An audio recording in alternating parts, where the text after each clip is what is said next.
Hi friends, അസ്സാമു അലൈക്കും. Welcome back to my channel. അപ്പോൾ നമ്മൾ ഇന്ന് വന്നിട്ടുള്ളത് ഒരു പായസ റെസിപ്പി ആയിട്ടാണ്.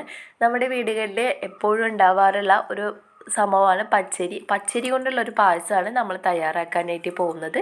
അപ്പോൾ നിങ്ങൾക്ക് ഇന്നത്തെ വീഡിയോ ഇഷ്ടപ്പെടുകയാണെന്നുണ്ടെങ്കിൽ ലൈക്ക് ചെയ്യാനും ഷെയർ ചെയ്യാനും സബ്സ്ക്രൈബ് ചെയ്യാതെ കാണുന്ന കൂട്ടുകാർ സബ്സ്ക്രൈബ് ചെയ്യാനും മറക്കരുത് കേട്ടോ. അപ്പോൾ നമുക്ക് പായസം എങ്ങനെ ഉണ്ടാക്കുന്നത് നോക്കിയാലോ. അപ്പോൾ ഞാനിവിടെ 1.5 കപ്പ് പച്ചരിയാണ് എടുത്തിട്ടുള്ളത്. നന്നായി കഴുകി വൃത്തിയാക്കി എടുത്തിട്ടുണ്ട്. അതിലേക്ക് ഇനി ഒരു 1.5 കപ്പോളം വെള്ളം ചേർത്തിട്ട് ഒന്ന് കുതിരാനായിട്ട് ഇട്ട് വെക്കുകയാണ്. ഇനി ഒരു 4 മണിക്കൂർ ഞാനൊന്ന് കുതിർത്തിയെടുത്ത അരിയാണിത്. ഇതിനെ നമ്മൾ കൈവച്ച് നന്നായിട്ടൊന്ന് ഇങ്ങനെ തിരുമ്മി ഉടച്ചെടുക്കുകയാണ്. അപ്പോൾ അതെന്താണെന്ന് വെച്ചാൽ പച്ചരി കുതിർന്ന് കഴിഞ്ഞാൽ പിന്നെ നമ്മളിതിനെ കൈവച്ചിട്ട് ഇതൊന്ന് ഇരടി കൊടുത്താൽ അത് ചെറിയ പീസസ് ആയിട്ട് വരും. അതിൽ നമ്മളിത് വേവിക്കുന്ന സമയത്ത് ചോറ് പോലെ ഇങ്ങനെ നീളത്തിൽ കിടക്കണ്ടെന്ന് കരുതിയിട്ടാണ് ജസ്റ്റ് കൈ വെച്ചിട്ടൊന്ന് ഉടച്ചു കൊടുക്കുന്നത് കേട്ടോ. ഒന്ന് ചെറുതാക്കി എടുക്കുകയാണ്. മിക്സിയിൽ അടിക്കൊന്നും വേണ്ട. നമ്മൾ കുതിർത്തി കഴിഞ്ഞാൽ കൈ വെച്ചിട്ടൊന്ന് തിരുമ്മി കൊടുത്താൽ മതി.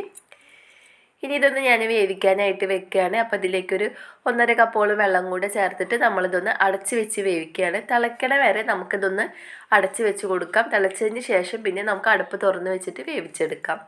അപ്പോൾ ഇനി ഇതിലേക്കൊരു ബീട്രൂട്ടും കൂടെ ആവശ്യമുണ്ട്. അപ്പോൾ ആ ബീട്രൂട്ട് ഒന്ന് തൊലി കളഞ്ഞിട്ട് കട്ട് ചെയ്തെടുക്കുകയാണ്. ഇനി നമുക്ക് ഈ ബീട്രൂട്ടിൻ്റെ ജ്യൂസാണ് ആവശ്യമുള്ളത്. അപ്പോൾ ഇതിനെ നമുക്ക് എങ്ങനെ വേണമെങ്കിൽ കട്ട് ചെയ്യാൻ ജ്യൂസ് അടിക്കാനുള്ളതല്ല. അപ്പോൾ അതുകൊണ്ട് നമുക്കിനി ഇതിനെ മിക്സിയുടെ ജാറിലേക്ക് ഇട്ട് കൊടുത്തിട്ട് 1 കപ്പ് വെള്ളം ചേർത്തിട്ട് ഇത് നന്നായിട്ടൊന്ന് അടിച്ചെടുക്കാം. അപ്പോഴത്തേക്ക് നമ്മുടെ അരി ഇവിടെ നന്നായി തിളച്ച് വന്നിട്ടുണ്ട്. അപ്പോൾ ഞാൻ മൂടി തുറന്ന് വെച്ചിട്ട് നന്നായിട്ടൊന്ന് ഇളക്കി കൊടുക്കുകയാണ്. പെട്ടെന്ന് അടി പിടിക്കും. പിന്നെ നമ്മൾ കുതിർത്തിയിട്ടുള്ള അരി ആയതുകൊണ്ട് കുക്കറിൽ ഇടേണ്ട ആവശ്യമൊന്നുമില്ല കേട്ടോ.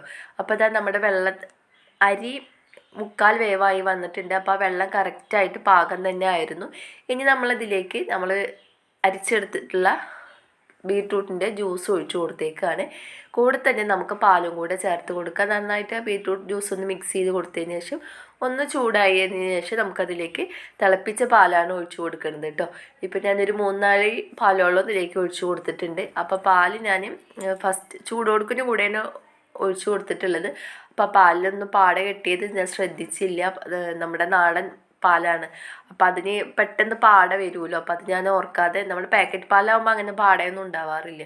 അപ്പോൾ അതങ്ങനെ കണ്ട് ഒഴിച്ചു കൊടുത്തു. അതാണ് ഒരു വൈറ്റ് കട്ട കാണുന്നത്.